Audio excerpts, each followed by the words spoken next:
Assalamualaikum dan salam sejahtera kepada penonton yang sedang beristirahat bersama keluarga tersayang. Bertemu kembali dalam program Lensa Global yang akan membawakan anda perkembangan semasa dan terkini yang berlaku di seluruh pelosok dunia.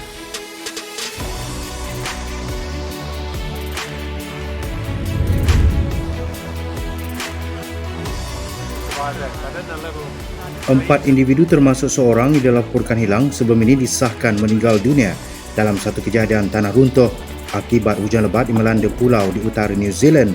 Polis mengesahkan seorang lelaki yang hilang selepas dihanyutkan Jumaat lalu di One Hero, iaitu sebuah perkampungan luar bandar kira-kira 70 km dari selatan Auckland, sudah meninggal dunia. Perkara yang paling mengerikan kami ialah berlakunya kematian, kata Timbalan Perdana Menteri Kamal Supaloni kepada media di Auckland. Peramal cuaca Met Service memberi amaran cuaca lebih teruk seperti banjir kilat diramalkan akan berlaku pada Ahad dan Isnin di pulau utara New Zealand. Auckland yang juga bandar terbesar di New Zealand dan mempunyai 1.6 juta penduduk kekal sebagai kawasan darurat selepas hujan lebat melanda bandar berkenaan sejak Jumaat lalu. Kawasan darurat kini diperluaskan ke selatan iaitu di Waitomo yang terletak kira-kira 220 km dan pengisytiharan daruratnya diumumkan semalam. Polis memaklumkan pihaknya akan membuat penutupan jalan di wilayah itu kerana berlakunya banjir, gelinciran dan kerosakan jalan. Berdekatan Bay of Plenty turut berlakunya banjir serta tanah runtuh sehingga merobohkan sebuah rumah serta harta penduduk berhampiran. Kejadian itu turut menyebabkan ribuan rumah menghadapi bekalan elektrik terputus, manakala ratusan terputus bekalan air.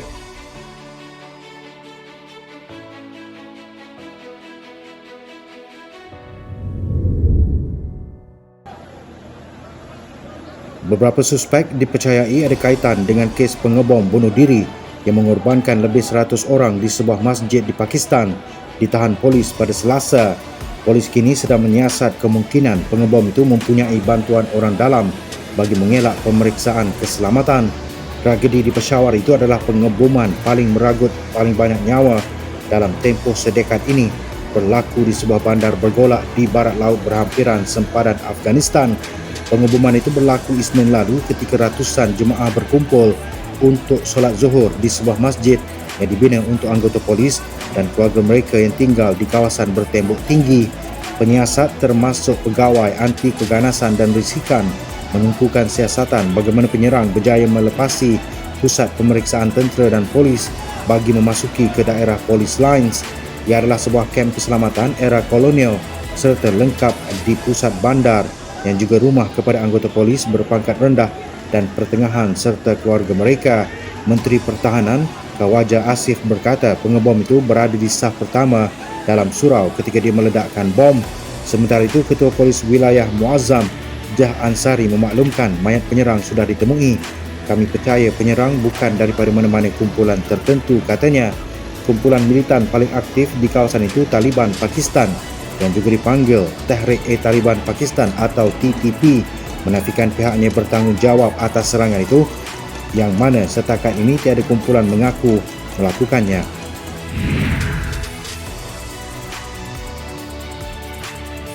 Dua pemain ski Poland maut dalam runtuhan salji di pusat peranginan ski Himalaya di Kashmir yang dikawal India pada Khamis, manakala 21 orang telah diselamatkan, kata polis tempatan.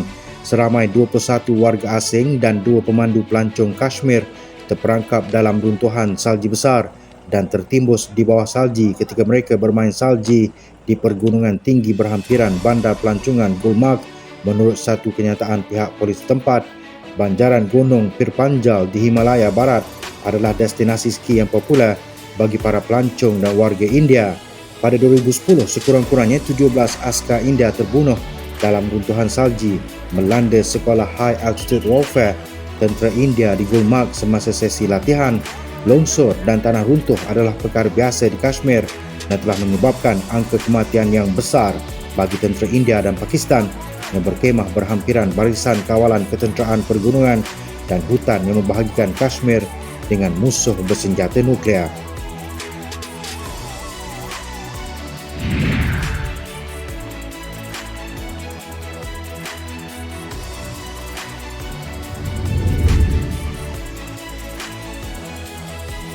Pihak berkuasa Australia pada Rabu menemui semula kapsul radioaktif yang hilang di kawasan pedalaman yang luas selepas pencarian selama hampir seminggu di sepanjang 1,400 km lebuh raya, kata seorang pegawai perkhidmatan kecemasan.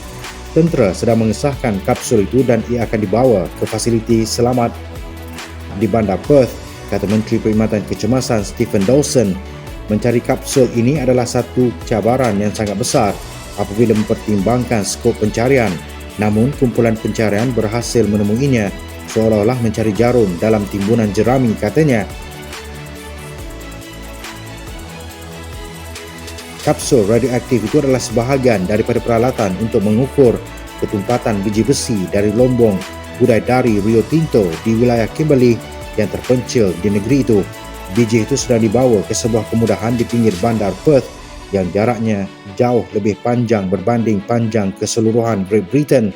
Pegawai dari Jabatan Tindak Balas Kecemasan Australia Barat berkata pihak berkuasa pertahanan, pakar radiasi dan agensi lain memeriksa hamparan lebuh raya untuk kapsul kecil yang hilang dalam transit lebih 2 minggu lalu. Seorang pegawai berkata kapsul itu dipercayai terjatuh daripada truk dan terpelanting ke tepi jalan, sambil menambah tidak mungkin berlaku pencemaran di kawasan itu. Kapsul perak dengan diameter 6 mm dan panjang 8 mm mengandungi cesium-137 yang memancarkan sinaran bersamaan dengan 10 kali ganda sinaran pengimbas X-ray sejam. Orang ramai diberi amaran supaya menjauhkan diri sekurang-kurangnya 5 meter dari kapsul kerana ia boleh mengakibatkan luka lecur radiasi atau penyakit radiasi.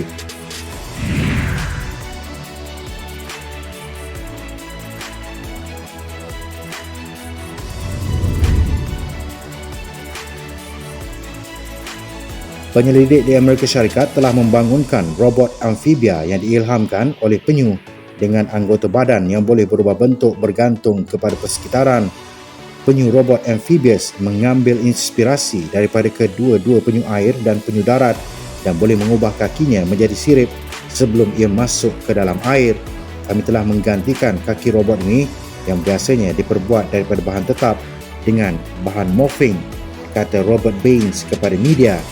Dengan itu, penyelidik membenarkan robot mengubah bentuk anggota badannya untuk mengkhususkan pergerakan dalam persekitaran yang berbeza. Reka bentuk yang inovatif membolehkan robot menavigasi persekitaran bawah air yang kompleks dengan mudah dan fleksibiliti menjadikannya sesuai untuk pelbagai aplikasi saintifik dan perindustrian. Saya fikir ia benar-benar boleh membantu dalam pekerjaan seperti pemantauan alam sekitar. Contohnya sistem muara di mana robot perlu pergi antara tumpuk tanah dan tumpuk air dan beralih ke sana kemari untuk meninjau dan mengambil data, katanya. Anggota badan robot boleh menyesuaikan bentuk dan tingkah laku mereka menggunakan bahan kekakuan yang berubah-ubah dan otot tiruan untuk mengubah bentuknya apabila beralih dari satu persekitaran ke persekitaran yang lain. Di darat, penyu robot amphibious boleh menggunakan pelbagai guide terrestrial berkaki empat dan kemudian mengubah kakinya menjadi sirip apabila perlu. Penyelidik mengambil kedua-dua gaya berjalan yang diilhamkan oleh penyu darat dan akuatik dan bentuk fungsi anggota badan mereka dan menggabungkannya menjadi satu sistem robotik.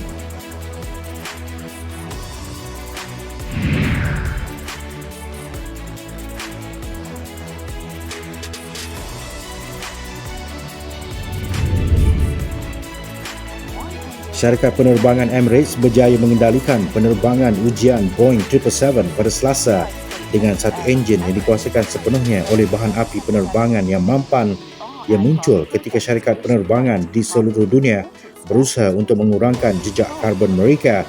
Pesawat EK-2646 telah terbang selama kurang daripada 1 jam di sepanjang pantai UAE selepas berlepas dari lapangan terbang antarabangsa Dubai yang paling sibuk di dunia untuk pelancongan antarabangsa dan menuju ke Teluk Persia sebelum berpusing semula untuk mendarat. Bahan api itu menggerakkan salah satu enjin General Electric Company Boeing dengan enjin lain menggunakan bahan api jet konvensional untuk keselamatan. Penerbangan itu adalah sangat bersejarah buat Emirates dan langkah positif bagi industri kami ketika bekerja secara kolektif untuk menangani salah satu cabaran terbesar kami, iaitu mengurangi jejak karbon, kata Adil Ar-Rehda, Ketua Pengendali Operasi Emirates. Emirates, syarikat penerbangan milik kerajaan di bawah pemerintah Sheikh Mohammed bin Rashid Al Maktoum Dubai, menggambarkan bahan api mampan sebagai campuran yang menyerupai ciri-ciri bahan api jet, termasuk bahan api daripada Neste, syarikat Finland, dan Viren, syarikat Madison, Wisconsin. Viren menggambarkan dirinya sendiri sebagai menggunakan gula berasaskan tumbuhan untuk membuat sebatian yang diperlukan untuk bahan api mampan, manakala bahan api Neste datang daripada minyak sayur-sayuran dan lemak haiwan. Bahan-bahan api ini mengurangkan pembebasan karbon dioksida yang biasanya terbakar oleh enjin semasa penerbangan. Menurut World Resources Institute, sebuah bahan penyelidikan yang berpangkalan di Washington, penerbangan hanya mengeluarkan separuh jumlah karbon dioksida yang dihasilkan oleh kereta dan lori. Walau bagaimanapun, pesawat jauh lebih sedikit digunakan oleh orang setiap hari, bermakna penerbangan adalah sumber lebih tinggi karbon dioksida per kapita.